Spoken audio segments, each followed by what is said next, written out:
Hello नमस्कार दोस्तों। तो स्वागत है आपका एक और नई वीडियो के साथ। जैसे कि आप सभी को पता है, मैं हूँ उमाकांत सोनी और आप देख रहे हैं एडवाइजर उमाकांत सोनी चैनल। तो दोस्तों, आज की कहानी या आपके लिए एक नई सीख या ज्ञान। तो आज शुरू करते हैं बिना किसी देरी के। तो 3 चीज़ें मांगूंगा मैं आपसे: like, comment, share and channel subscribe.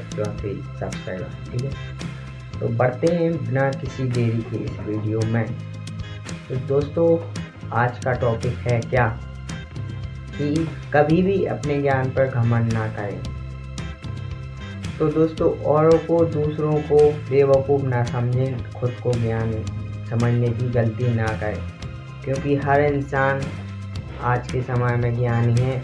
अपने फील्ड में सब सही है, तो अपने ज्ञान का घमंड ना करें। तो एक स्टोरी ऐसी ही आपको सुनाना चाहता हूँ, फिर आगे और बढ़ता हूँ वीडियो में, इससे आपको कुछ समझ में आ जाएगा। क्योंकि कुछ मैं ऐसे शब्द कहता हूँ, आपके समझ में नहीं आए तो मेरे पास दूसरी स्टोरी लेके आता हूँ आपके लिए, स्टोरी से आपको समझ में आ जाएगा वो। तो चलिए बढ़ते हैं स्टोरी के साथ। तो पहले के समय की बात है, एक राजा के गांव में बहुत बड़ा विद्वान पंडित था, बहुत बड़ा ज्ञानी था। उसे अपने ज्ञान का घमंड था, ठीक है ना। तो वो कहता था, मुझे संसार का सबका ज्ञान है, मुझसे बड़ा ज्ञानी कोई नहीं है। तो उसका भी घमंड टूट गया, क्योंकि उसे घमंड था। घमंड तो नहीं रहा रावण का, तो ये तो पंडित थे। तो दोस्तों, क्या सही है पंडित जी है वो। तो पंडित जी ने बोला, ये सब जो भी उसने पूछा होगा, ठीक है, कहानी यहाँ पर नहीं। तो फिर उसने कहा, राजा जी ने कहा कि पंडित जी को पालकी में स्वागत के साथ, सत्कार के साथ ले जाइए, उनके घर प्रस्थान, मतलब कि घर पर छोड़ आइए। तो इसके बाद पंडित सम्मान सहित पालकी में बैठे और निकल गए वहाँ से। मैं इनसे कुछ देरी पर चलने के बाद क्या होता है, तो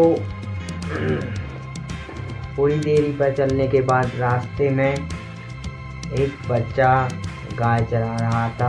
आगे बहुत भीड़ थी। तो पंडित जी ने पूछा, कौन है यहाँ पर सैनिकों से। तो सैनिकों ने बताया कि कोई बच्चा भैंस चरा है, गाय वाला है या भैंस वाला। तो थोड़ा टाइम लगेगा, उससे कहता हूँ रास्ते में। तो बच्चे से कहा, साइड में कर। तो बच्चा बोला, ठीक है, ये कौन है यहाँ इस पालकी में। बच्चे ने ये पूछा सैनिकों से। तो सैनिकों ने कहा, ये बहुत बड़े विद्वान पंडित हैं, बहुत बड़े ज्ञानी पंडित हैं। तो बच्चे ने कहा, ठीक है, तो मुझे उनके दर्शन करने हैं, मुझे दर्शन करवा दीजिए। तो सैनिकों ने कहा, मैं पूछता हूँ। तो सैनिक पंडित से पूछते हैं, जी बच्चे को आपके दर्शन करने क्या कर सकते हैं। तो पंडित जी ने बोला, ठीक है, कौन है लाओ। तो पंडित जी उससे निकले, पालकी से दर्शन करवाए। तो लड़का क्या पूछता है पंडित जी से, कहता है, पंडित जी मैंने सुना है कि आप बहुत बड़े ज्ञानी हैं। तो पंडित जी कहते, हाँ, मैं बहुत बड़ा ज्ञानी हूँ, मुझे संसार का सारा ज्ञान है, मुझे ऐसा ज्ञानी कोई भी नहीं है। तो लड़का कहता है, अच्छा, आपको ज्ञान है। तो लड़का कहता है, पंडित जी मेरे एक सवाल का जवाब आप दे दोगे। तो पंडित जी कहते हैं कि तू पूछ, मैं तेरे सवाल का जवाब दे देता हूँ। तो वो कहता है, पंडित जी आप मेरे सवाल का जवाब नहीं दे पाओगे। पंडित जी ने कहा, क्यों, तू मुझे मूर्ख समझ आया, मैंने तुझसे कहा कि मैं सबसे बड़ा ज्ञानी हूँ। तो इतना कहते ही बच्चे ने कहा, तो ठीक है, चलिए, तो आप मेरे सवाल का जवाब दीजिए कि मैं कुछ करता हूँ, आप ये बताइए कि क्या है। तो उसने अपनी एक लकड़ी उठाई और सड़क पर नीचे मिट्टी में ऐसी लाइन बना दी। तो फिर पंडित जी से पूछा, पंडित जी ये मैंने क्या बनाया है। तो पंडित जी का ज्ञान वहीं पर ख़त्म हो गया और अभिमान उन्हें था, अपने ज्ञान पर घमंड था। तो उनका घमंड चूर चूर हो गया। एक बच्चे ने इतने बड़े विद्वान पंडित का घमंड चूर चूर कर दिया, क्योंकि उन्हें घमंड था। अपने ज्ञान पर घमंड मत कीजिए, क्योंकि आप जैसे संसार में लाखों करोड़ों हैं। आप में मतलब कि जो भी लाइन में आप हैं उसका ज्ञान होगा तो और कोई भी तो होगा, अपनी अपनी लाइन का सिकंदर हर कोई है। तो चलिए बाद में करते हैं इस टॉपिक पर बात, पहले कहानी एंड कर देते हैं।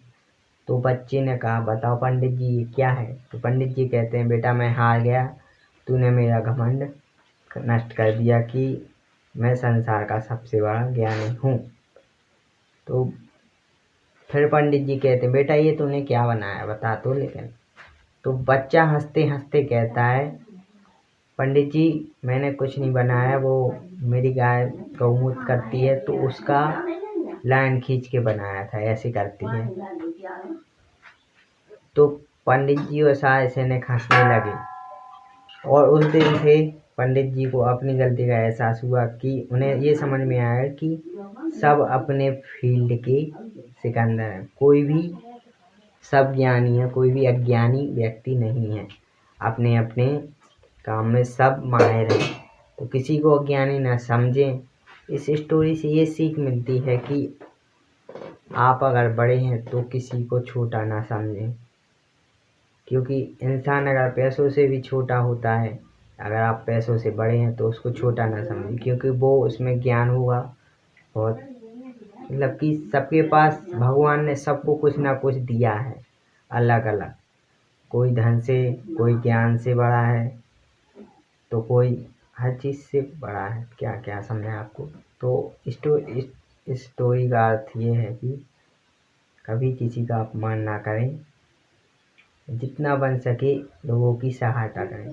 तो आज की स्टोरी में बस इतना ही था। तो स्टोरी कैसी लगी कमेंट में बताएं, एंड लाइक करें, एंड चैनल को सब्सक्राइब कर दें। ऐसी मोटिवेट वीडियो स्टोरी आपको इस चैनल पर मिलती रहेंगी, एडवाइजर माँ कांसोनी। तो मिलते हैं अगली ही ऐसी स्टोरी के साथ। जय सिया राम, जय श्री राम।